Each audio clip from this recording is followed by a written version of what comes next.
China has condemned the US's military's decision to shoot down a suspected Chinese surveillance balloon that flew over the US last week.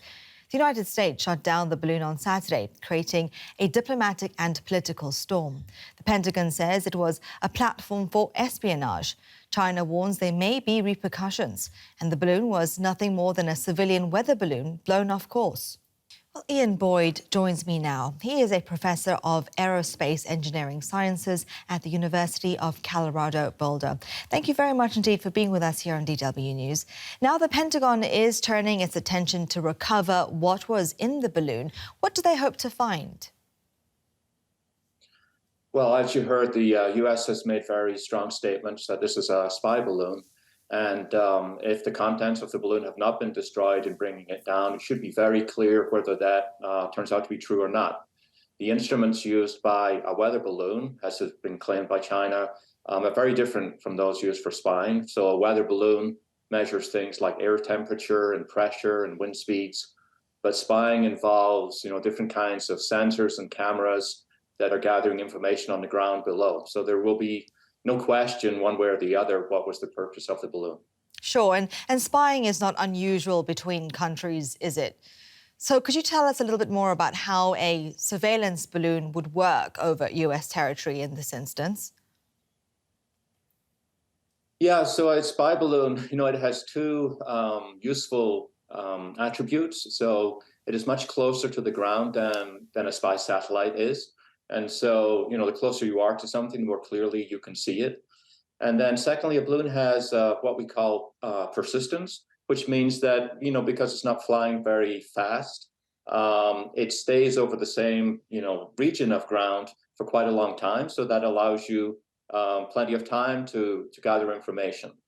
And so, what's unusual, I think what's surprising for a lot of people is that, of course, balloons are really not very controllable usually, right? You usually are being blown by the wind, and that's where you're going.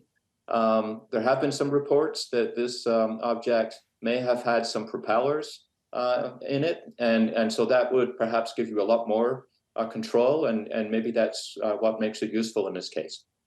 Do you have any idea how it may have ended up in the US if it is what China claims it to be, a weather balloon? Well, I think it's very unlikely that it's a weather balloon. Again, part of the reporting has been that the size of this object is something like three buses put together. So three buses, that's much, much larger than a regular weather balloon.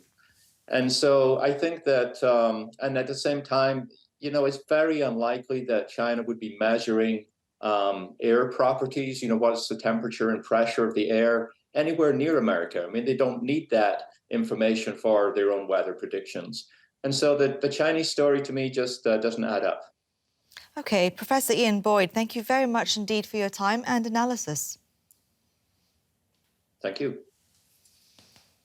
Earlier, I spoke with Ian Chong, an international relations and security expert at the National University of Singapore. Could there have been a reason to send the balloon beyond intelligence gathering, for instance, sending a message of some kind? Right. So speculation is rife. Right now, Beijing, the only statements that Beijing have put out is that it's a weather balloon that has gone off course. But beyond that, Beijing is not transparent enough for folks to really understand what's going on. Now, there is a lot of speculation about whether this is some effort to show a tough stance before the Blinken visit, whether it was an effort by some elements within the PRC to perhaps derail the visit. And also, there's some speculation that perhaps it's like any other big bureaucracy, the left hand not knowing what the right hand is doing. There's a lot of guesswork. Beijing is not being very forthcoming in terms of explanations beyond what we already have been given. And can you tell me a little bit more about how these devices actually work? Are they hard to detect? Can they transmit data in real time? Anything you know, this is quite a new development. Right. So these balloons, they can transmit data real time. They can presumably connect with satellites and transmit data that way. They can have a propulsion system. From what we know from this particular device, it seems that the solar panels that it deploys can collect electricity that allows some steering, and that probably powers some of the sensors on board, probably powers the